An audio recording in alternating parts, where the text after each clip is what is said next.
17 at work again, and I made the mistake of saying it was quiet. It was quiet, but there were 3 short courses to set up, so once I was able to get into the rooms to do that, I was running around like a headless chicken. But the courses are set up and the teachers are happy. I'm just going down to grab something for one of the teachers for a course.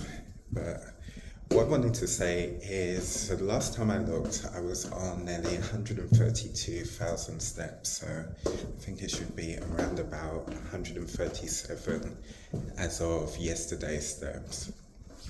So I'm really happy because the day 17, so we're on just over 2 weeks of doing this challenge, and me and Mum are doing really well in terms of meeting the target.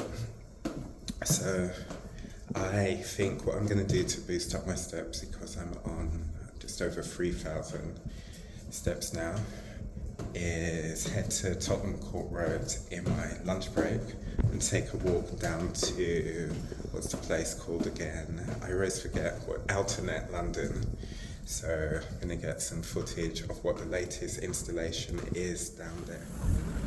So I'm just heading down Mallet Street where my workplace is, and I have to say I think it's one of the most beautiful streets in this area anyway, with all the trees, and you've got the British Museum at the end, and I'm just walking past RADA as well, the Royal Academy of Dramatic Arts. But I should be at Alternet in about 10 minutes. So I'm almost at the end of Mallet Street, and just straight ahead is the British Museum. It's really popular, and at the centre there's a really nice sort of courtyard, and then at the centre of that you used to have the British Library. But the Great Hall, I think it's called, as you see it was designed by Foster and Partners.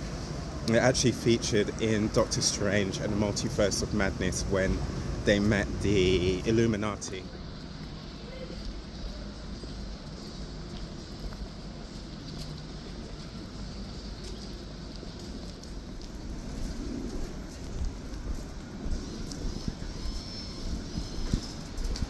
So I thought I could go in there, but it's actually blocked off. Well, actually this entrance, because I can see people in that square. But this is the thing that's nice about the area, that you've got quite a few green squares to visit in your lunch break or any other time. So up ahead we've got Tottenham Court Road. Tottenham Court Road back in the day used to be really famous for technology. So you come to Tottenham Court Road and you had loads of shops that sold all types of electricals like Walkman, laptops and all of that, and now there's barely any. We've got, I think, 2 Curry's PC World, and I believe there's just 1 technology shop now where you could get hi-fis and all that sort of stuff.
didn't expect that. I thought it was just going to be installation, but they were having a Samsung product launch.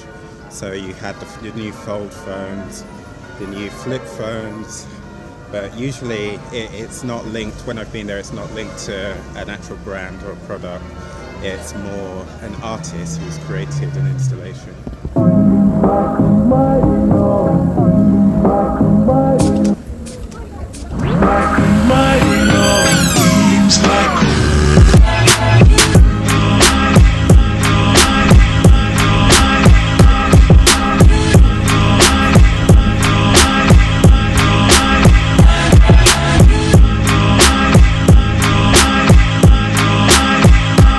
The thing that's really nice about this street, Gower Street, is the cycle lanes. So on both sides it's got segregated cycle lanes, but sometimes I think back where the hotel is, you'll have people or taxis pulling up in it and stopping, and then you'll have to either wait or jump off of the cycle lane and go into the car lane, or I should say the normal bit of the road.